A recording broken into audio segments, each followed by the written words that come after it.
برسالته التي اختصه من بين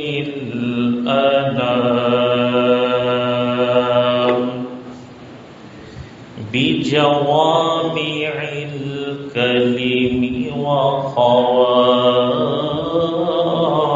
الحكم وصلى الله تعالى على خير خلقه وعلى آله وأصحابه ما نطق اللسان بمدحه ونسخ القلم أما بعد فأعوذ بالله من الشيطان الرجيم بسم الله الرحمن الرحيم ربنا ظلمنا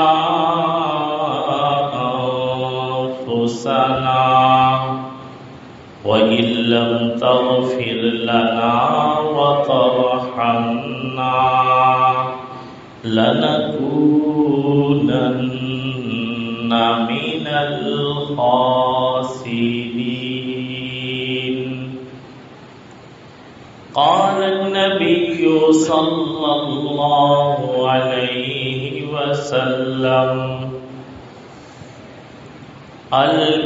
الإيمان بضع وسبعون شعبة أفضلها لا إله إلا الله وأدناها أماتة الإذى عن الطريق والحياء شعبة من الإيمان صدق الله وصدق رسوله النبي الأمي الأمين الصادق الكريم ونحن على ذلك لمن الشاهدين والشاكرين والحمد لله رب العالمين اللهم صل على روح محمد في الأرواح وصل على جسد محمد في الأجساد وصل على قبر محمد في القبور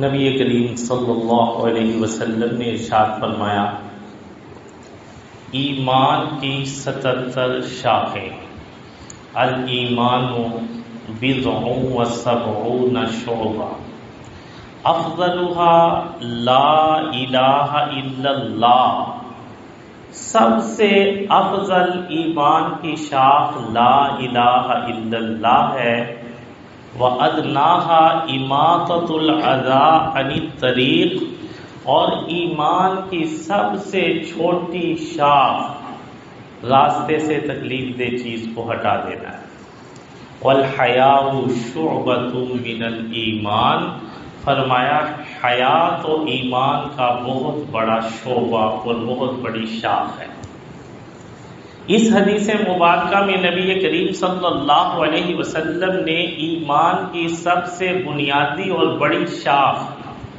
کلمہ طیبہ لا الہ الا اللہ کو ارشاد فرمایا اور سب سے ادنا اور چھوٹی شاخ راستے سے تکلیف دہ چیز کو ہٹانا بتلایا راستے سے تکلیف دہ چیز ہٹا دینے سے کیا ہوگا راستہ صاف ہوگا اور لا الہ الا اللہ سے کیا ہوگا؟ دل صاف ہوگا۔ یعنی ایمان کے جو 77 شعبے بتلائے، دل کی پاکی سے لے کر راستے کی پاکی تک، آج کے جمعۃ المبارک کا ہمارا عنوان دل کی پاکی سے راستے کے پاک کرنے تک ہے۔ جب بندے کا دل پاک ہو جائے گا، اس دل میں حیا آ جائے گی۔ اس لیے نبی کریم صلی اللہ علیہ وسلم نے 77 شعبوں میں سے بڑا اور چھوٹا بتانے کے بعد ایک درمیانی بہت بڑا شعبہ بتلایا، شاخ بتلائی ایمان کے حیا۔ حیا جب بندے کو آئے گی تو سب سے پہلے بندہ اللہ سے حیا کرے گا، اور یہ حیا کب پیدا ہوگی؟ جب دل قلب کے نور سے منور ہوگا، جب دل پاک ہوگا۔ اسی لیے نبی کریم صلی اللہ علیہ وسلم نے ارشاد فرمایا، الا ان فی الجسد لمضغہ، خوب غور سے سن لو کہ تمہارے جسم کے اندر ایک لوتھڑا ہے، اذا صلحت صلح الجسد کلہ، جب یہ لوتھڑا پاک ہو جاتا ہے تو سارے کے سارا وجود ہی پاک ہو جاتا ہے۔ یہ درست ہو جاتا ہے تو سارے اعضاء کے اعمال درست ہو جاتے ہیں۔ اس لیے کہ بادشاہ درست تو پورا عملہ درست، ساری کابینہ درست، پورے ملک کا نظام درست۔ انسان کے جسم کا بادشاہ اس کا دل ہے۔ جب یہ درست، آنکھ کا دیکھنا صحیح، کان کا سننا صحیح، زبان کا بولنا صحیح، ہاتھ کا پکڑنا صحیح، دماغ کا سوچنا صحیح، دل کا فیصلہ صحیح، پاؤں کا چلنا صحیح، اس کے سارے اعضاء کی حرکات سکنات صحیح ہو جاتی ہیں۔ وَإِذَا فَسَدَتْ فَسَدَ الْجَسَدُ كُلُّهُ، جب یہ دل خراب ہو جاتا ہے تو پھر سارے وجود سے اور وجود کے اعضاء سے نکلنے والے سارے اعمال خراب ہو جاتے ہیں، اور یہ بندہ عالم اصغر ہے۔ جب یہ عالم اصغر بگڑ جاتا ہے تو عالم اکبر بھی بگڑ جاتا ہے، ساری کائنات کا نظام بگڑ جاتا ہے۔ فرمایا الا وہی القلب، الا وہی القلب، الا وہی القلب، 3 مرتبہ ارشاد فرمایا، خوب غور سے سن لو، خوب غور سے سن لو، خوب غور سے سن لو کہ وہ لوتھڑا جو پورے جسم کا بادشاہ، جس کی اصلاح سے پورے وجود کی اصلاح متعلق، جس کے فساد سے سارے اعضاء میں فساد برپا ہوتا ہے، فرمایا وہ دل ہے۔ اس دل کو بنا لو۔ یہ دل کیسے بنے گا؟ دل پہ کلمے کی ضرب لگا، لا الہ الا اللہ۔ جب لا الہ الا اللہ کی ضرب دل پر لگے گی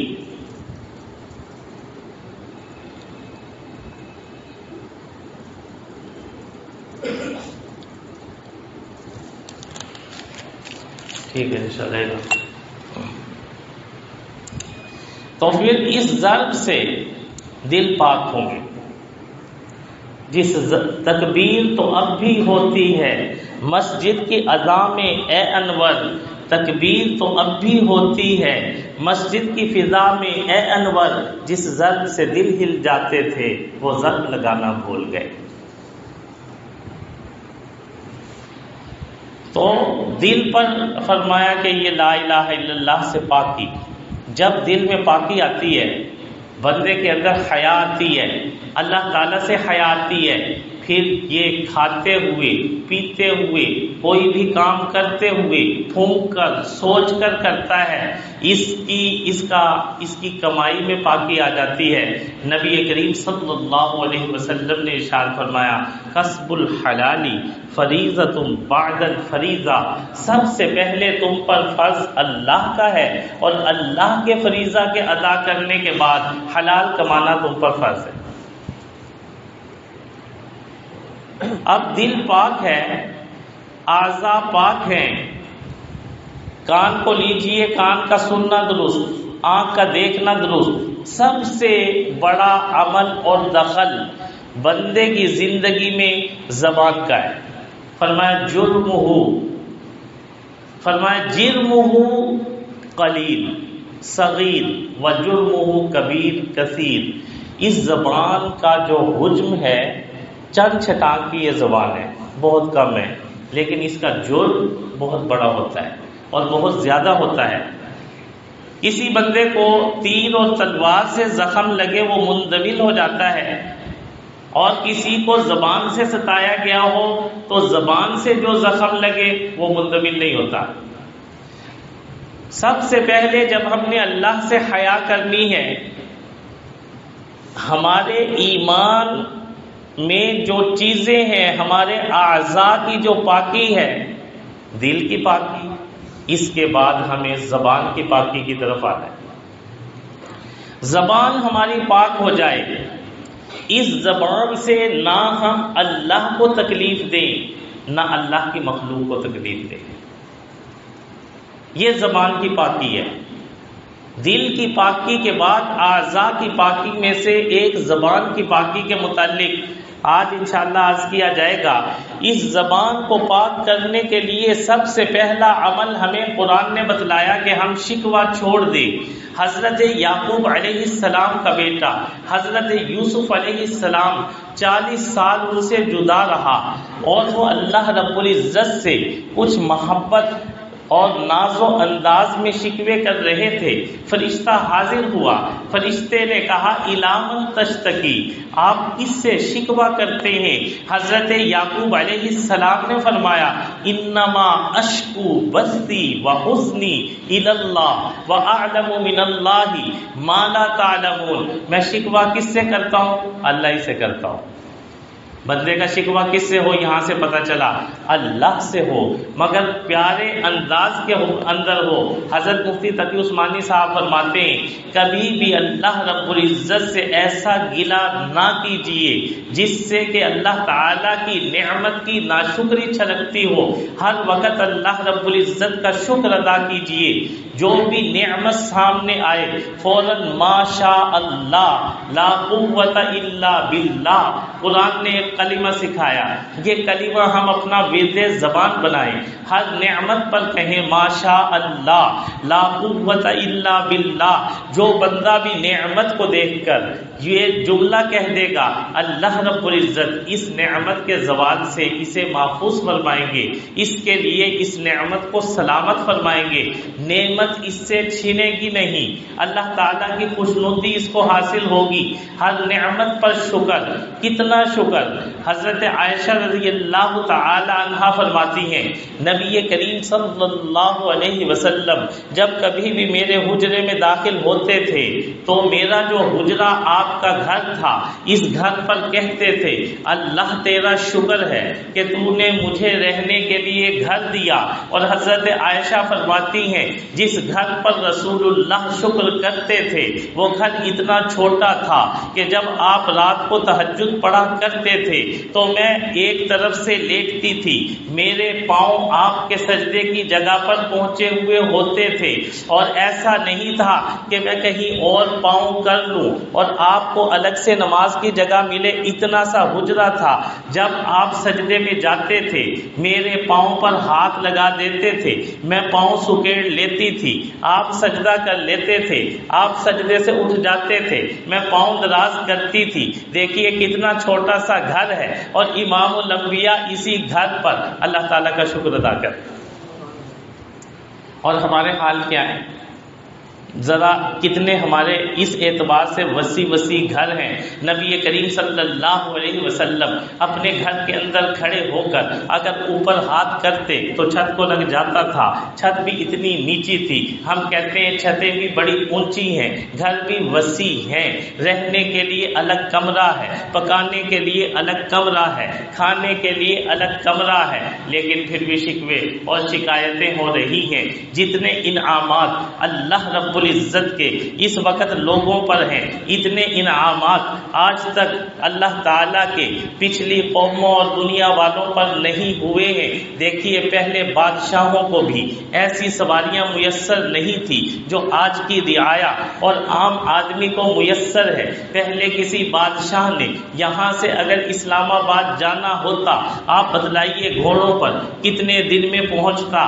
آج فیصل موعظ پر 5 گھنٹے میں پہنچ رہے رہے ہیں۔ ایسی سواریاں پہلے بادشاہوں کو میسر نہیں تھی۔ پہلے بادشاہ سہ دریا اور 12 دریا بناتے تھے، ہوا کھلی ہوا میں بیٹھتے تھے، مٹی آ کر ان کے سارے کپڑوں پر اور ان کے گدوں پر اور ان کے قالینوں پر پڑتی تھی، صفائی کے بندوبست کرنے پڑتے تھے۔ ہمارے عام رعایا آدمی کے پاس بھی ایئر کنڈیشن کمرہ موجود ہے، سردی سے گرمی سے حفاظت کا بندوبست موجود ہے۔ پہلے بادشاہوں کے یہاں لکڑی کے دھوئیں ہوتے تھے، ہمارے غریبوں کے گھر میں گیس کے چولہے جلتے ہیں، برتن بھی کالے نہیں ہوتے ہیں۔ پہلے بادشاہوں کو کھدر میسر ہوتا تھا، ہمیں کاٹن سے لان میسر ہوتی ہے، کپڑے بھی بالکل نرم و نازک ہیں۔ کوئی چیز دیکھ لیجئے، پہلے لوگوں کے پاس اتنی نعمتیں نہیں تھی جتنی آج ہمارے پاس ہیں۔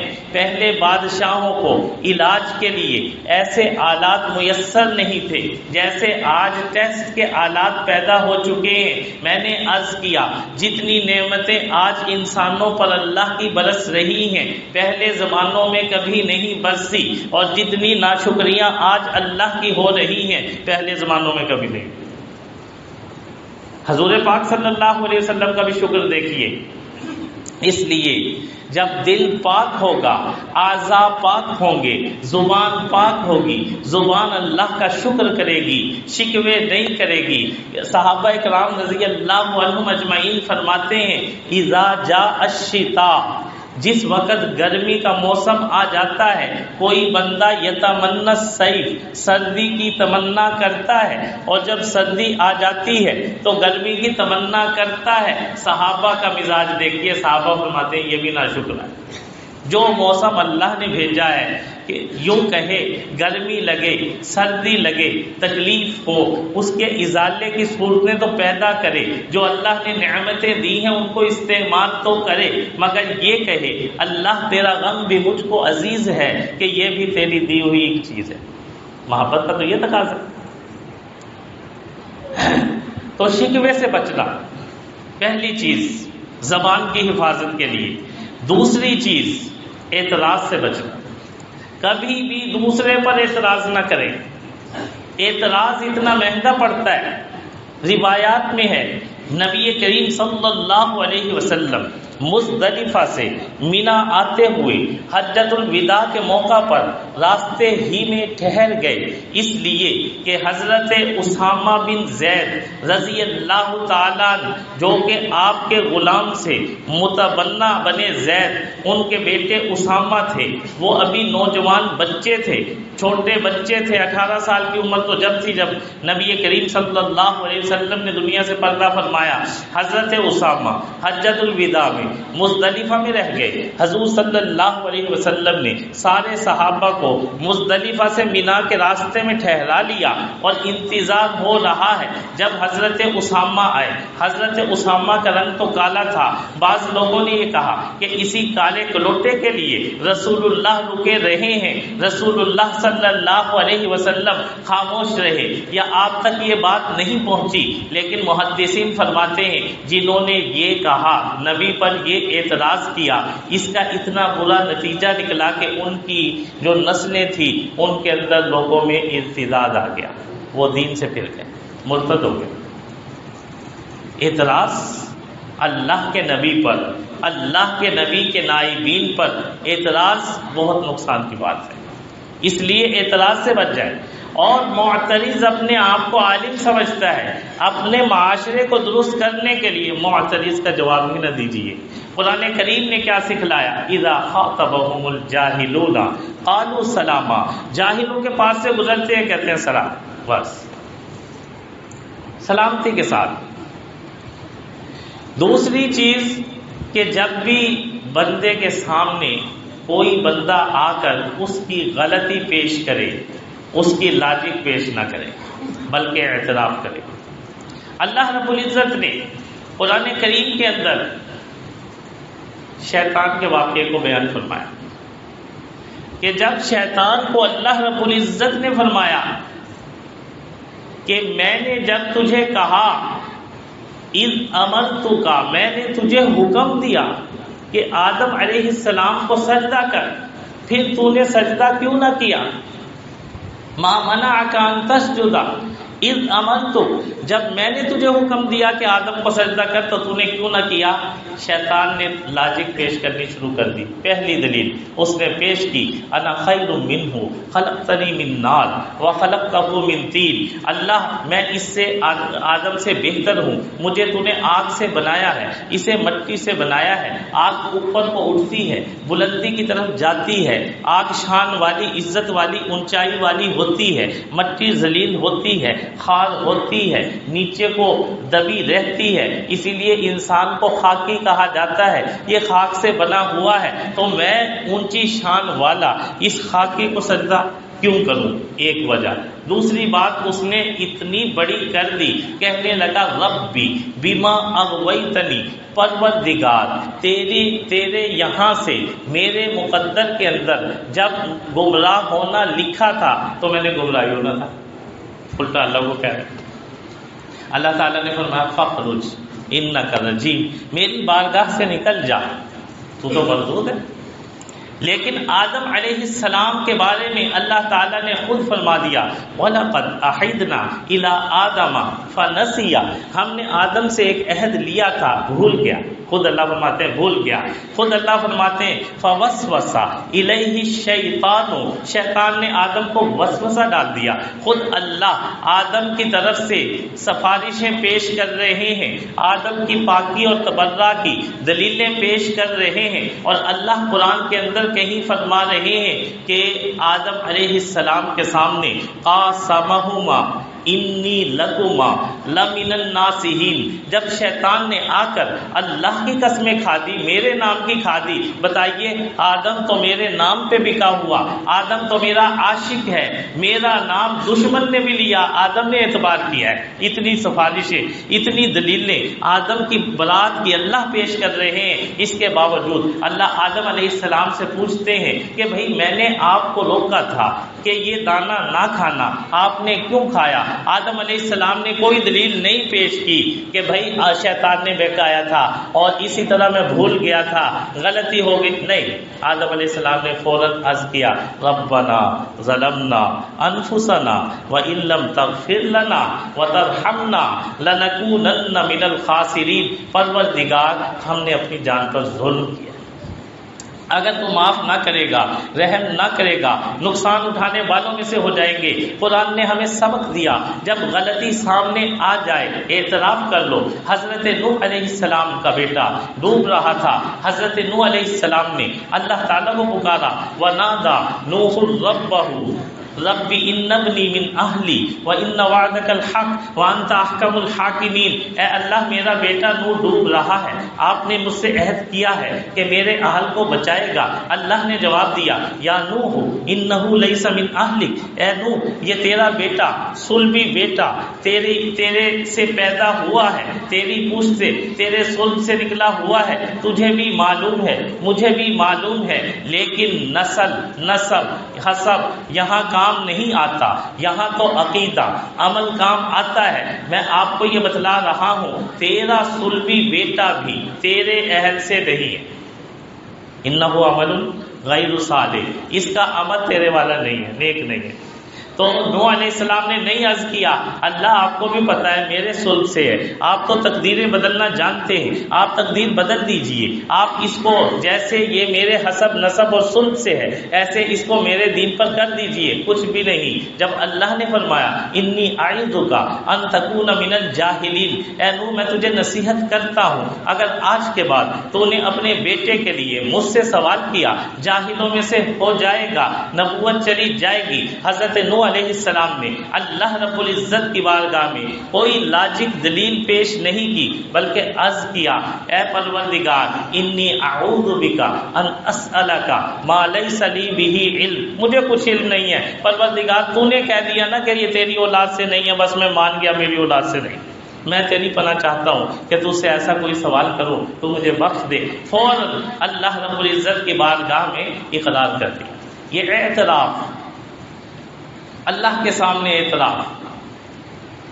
حضرت موسیٰ علیہ السلام جب نکلے اور ایک بنی اسرائیلی اور ایک قبطی دو آپس میں لڑ رہے تھے، جو قبطی تھا وہ فرعون کا باورچی تھا اور وہ سختی کر رہا تھا بنی اسرائیل کے بوڑھے آدمی پر کہ اتنا بوجھ اٹھائے جتنا وہ اٹھا نہیں سکتا تھا اور اٹھوا کر لمبا سفر کرانا چاہتا تھا. اور حضرت موسیٰ علیہ السلام آئے دن یہ معاملات دیکھتے تھے کہ فرعونی موسیٰ علیہ السلام کی قوم بنی اسرائیلیوں پر ظلم ڈھایا کرتے تھے. تو حضرت موسیٰ علیہ السلام نے اس فرعونی کو ہٹایا، وہ پیچھے نہ ہٹتا تھا. فَوَقَذَهُ مُوسَىٰ فَقَضَىٰ عَلَيْهِ، اس کو ایک مکہ مارا. وہ مکہ ایسا لگا، نبی کے مکے میں جان ہی اتنی تھی کہ اس کی جان نکل گئی. جب یہ مر گیا اللہ رب العزت نے پوچھا کہ بھائی تم نے یہ کیا کیا؟ حضرت موسیٰ علیہ السلام نے اللہ کے سامنے بھی کوئی دلیل کھڑی نہیں کی بلکہ عرض کیا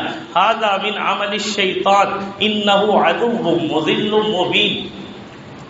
اور پھر عرض کیا اے پروردگار یہ تو شیطان کے عمل سے ہو گیا.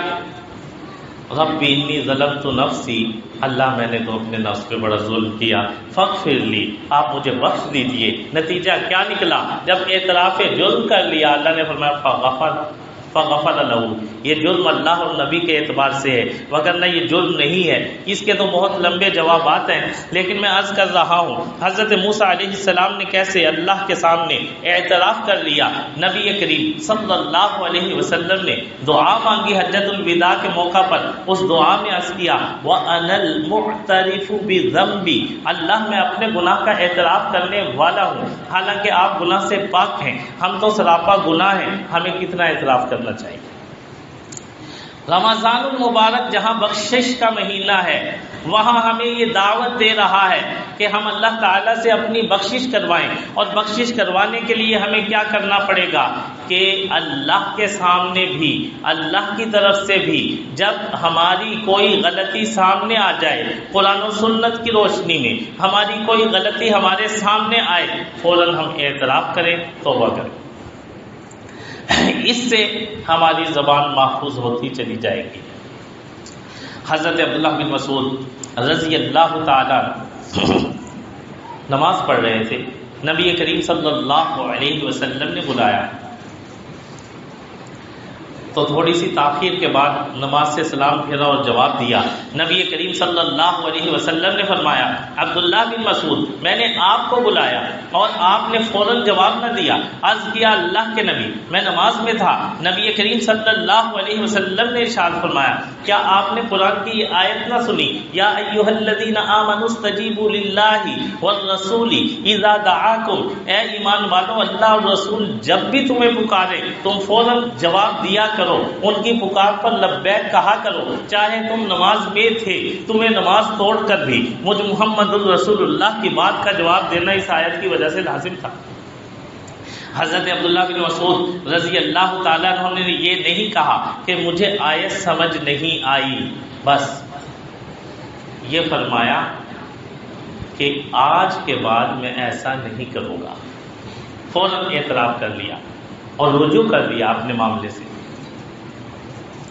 تو بھائی ایک تو ہمیں اپنے معاشرے کو درست کرنے کے لیے، اپنے ماحول کو سازگار کرنے کے لیے، اپنی زندگی سے نفع اٹھانے کے لیے، خوشیوں بھری زندگی گزارنے کے لیے ایمان کی شاخیں اللہ نے عطا فرمائی. کلمے سے، دل کی پاکی سے، زبان کی پاکی کی طرف آنا ہے، شکوہ شکایت چھوڑ دینا ہے، ہر وقت شکر کرنا ہے. جب بھی اللہ سے کوئی نعمت مانگے کبھی بھی دل کے اندر بھی یہ بات نہ ہو کہ یہ مجھے آج تک نعمت نہیں ملی، بلکہ جتنی نعمتیں ہیں ان پر شکر کرتے ہوئے اللہ تعالیٰ سے عرض کرے کہ آپ نے جب اتنی نعمتیں عطا فرمائی یہ بھی عطا فرما دیں. شکر کرتے ہوئے اللہ رب العزت سے مانگنا اور شکوہ اور شکایت کو چھوڑ دینا اور اعتراض کو چھوڑ دینا. اسی طرح کوئی بھی ہماری غلطی سامنے آ جائے اس پر اعتراف کر لینا اور دوسروں کے ساتھ اچھا سلوک کرنا. فرمائے یہ ایمان کی شاخ ہے. صحابہ کرام رضی اللہ عنہم اجمعین دوسروں کے ساتھ کیسے اچھے سلوک کرنے والے، بڑے بڑے سلوک کرنے والے تھے. ہمارے جو حضرات جنہوں نے اپنے دلوں سے لے کر اعمال اور اعضاء تک کو پاک کیا، اب دیکھیے دل کی پاکی کیسے اثرات دکھاتی ہے۔ ایک آدمی 3 دن سے اس کا اور اس کی بیوی کا فاقے میں گزر رہا تھا، کہیں سے روزی کا بندوبست نہ ہو رہا تھا، تو اس کو اللہ تعالیٰ نے کچھ روزی دے دی، اس نے کھانا خرید لیا، کھانا خرید کر گھر لے جا رہا تھا، راستے میں ایک عورت بیٹھی تھی، اس کے ساتھ ایک بچہ تھا جو زاروں قطار رو رہا تھا۔ عورت اسے پوچھنے لگا یہ بچہ کون؟ کہنے لگی میں بیوہ ہوں اور میرے پاس کمائی کا کوئی ذریعہ نہیں اور یہ بچہ بھوک کے مارے بلک رہا ہے۔ اس نے سارا کھانا ہی وہی دے دیا، 3 دن کا فاقہ ہے پھر بھی کھانا دے دیا ہے، بس عمل کیا۔ وَيُوسِرُونَ عَلَىٰ أَنفُسِهِمْ وَلَوْ كَانَ بِهِمْ خَصَاصَہ پر گھر آ گیا، بیوی کہنے لگی کہ بھائی یہ کیا ماجرا، آج بھی کچھ نہ لائے؟ اس نے کہا کوئی بات نہیں، جہاں 3 دن فاقے سے 1 دن اور فاقے سے گزار لیں گے، یہ جو فاقہ ان کا گزرا اس بیوہ کی کیا دعا لگی، اللہ رب العزت نے، یہ بنی اسرائیل کا آدمی تھا، اس پر اتنی وسعتیں کر دی کہ جو بھی اس سے مانگنے کے لیے آتا اور یہ کہتا مجھے 10,000 دینار دے دو، یہ 10,000 دینار بھی دے دیتا۔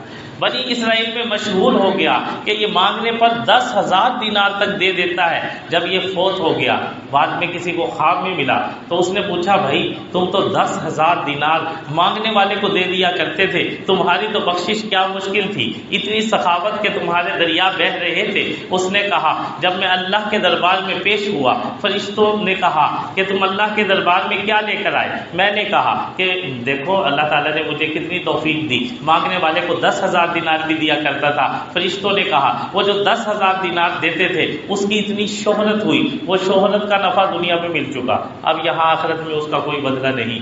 تو اس نے سوچا کہ میں تو پکڑا گیا، اعمال نامے تلنے لگے، گناہوں والا پردہ جھک گیا، نیکیوں والا بالکل ہی اوپر اٹھ گیا، گناہ ہی گناہ ہے، کیا کرے؟ اتنے میں ایک فرشتہ ایک چھوٹا سا ڈبہ لے کر آیا، اس نے وہ عمل نامے میں کھول کر رکھا، کیا دیکھتا ہوں اس ڈبے کے اندر اس بیوہ کے آنسو ہیں جو وہ اس کے کھانے کو کھا کر خوشی میں بہا رہی تھی، اور چھوٹے سے مسکین یتیم بچے کے ہنستے ہوئے دانت ہیں جو اس نے کھانا کھانے کے بعد مسکرایا تھا، یہ اس کے پلڑے میں پڑے تو اس کا پلڑا جھکے۔ ایک آدمی جب بھی اپنے گھر میں گوشت لاتا تو اپنے 2 تھیلیاں لے کر آتا برابر وزن کی، ایک اپنے گھر میں دیتا، بچے کو کہتا ساتھ والے گھر میں جو بابا ہے اس کو بھی جا کر دو، وہ بابے کو دے آتا۔ اس گھر میں ماجرا یہ تھا کہ پڑوسن کا شوہر فوت ہو چکا تھا اور یہ سسر بوڑھا گھر میں موجود تھا جو کہ لاغر تھا، کما نہیں سکتا تھا۔ بیوہ پڑوسن کو یہ گوشت بیچتا تھا اور وہ گوشت لے کر جب پکاتی تھی اور پیٹ میں گوشت جاتا تھا تو وہ ہاتھ اٹھا کر دعا کرتی تھی اللہم احسن خاتمتک، اے اللہ تو اس بندے کا خاتمہ بہت اچھا کر دے جو میرے ساتھ یہ معاملہ کرتا ہے۔ یہ بندہ حج کرنے کے لیے گیا، حج سے فارغ ہوا، طواف کر رہا تھا، طواف سے فارغ ہوا، مقام ابراہیم کے پیچھے کھڑے ہو کر 2 نفل پڑھ رہا تھا کہ موت آ گئی۔ اس لیے فرمایا کہ ایمان کی سب سے بڑی شاخ کیا ہے؟ کلمہ۔ سب سے چھوٹی شاخ کیا ہے؟ راستے سے تکلیف دہ چیز کا ہٹانا۔ ہم ذرا اپنی گلیوں کو دیکھ لیں، اپنے راستوں کو دیکھ لیں۔ حضرت مفتی تقی عثمانی صاحب یہاں لکھتے ہیں کہ راستے سے تکلیف دہ چیز کا ہٹا دینا ایمان کی سب سے چھوٹی شاخ ہے۔ تو راستے کو گندا کر دینا، راستے میں کوڑا ڈال دینا، راستے کو آلودہ کر دینا، راستے کو مشکل کر دینا کفر کی شاخ ہے۔ ایمان کی شاخ راستے کو صاف کر دینا ہے۔ اس لیے ہم آج سے یہ نیت کریں ہم اپنے راستوں کو بھی صاف کریں گے۔ کتنی جگہ دیکھا جاتا ہے کہ دکاندار اپنی دکان کے بنانے پر تو لاکھوں روپیہ لگا رہا ہے لیکن اپنی جانب سے سڑک کی سائڈ کو اونچا کر رہا ہے اور سارا پانی سڑک پر کھڑا ہو رہا ہے اور پانی کو راستہ نہیں دیا جا رہا اور اس پانی کے کھڑے ہونے سے کیچڑ ہو رہا ہے اور اس کی ہی اپنی گاہکی متاثر ہو رہی ہے۔ جب اپنی ہی دکان کا یا اپنے ہی گھر کا راستہ ہم تنگ اور خراب کر دیں گے تو ہمارے بچوں کو بھی گھر آنے میں دقت ہو جائے گی، ہماری دکان پر گاہک کیسے چڑھے گا کہ راستہ ہی خراب ہو گیا. اس لیے راستوں کو پاک صاف کرنا یہ ایمان کی علامت ہے، اور راستوں کو آلودہ کرنا یہ کفر کی علامت ہے. اللہ رب العزت ہمیں دل سے لے کر اعضاء سے لے کر اپنے راستوں تک کو پاک اور صاف کرنے کی توفیق عطا فرمائے. وآخر دعوانا ان الحمد للہ رب العالمین.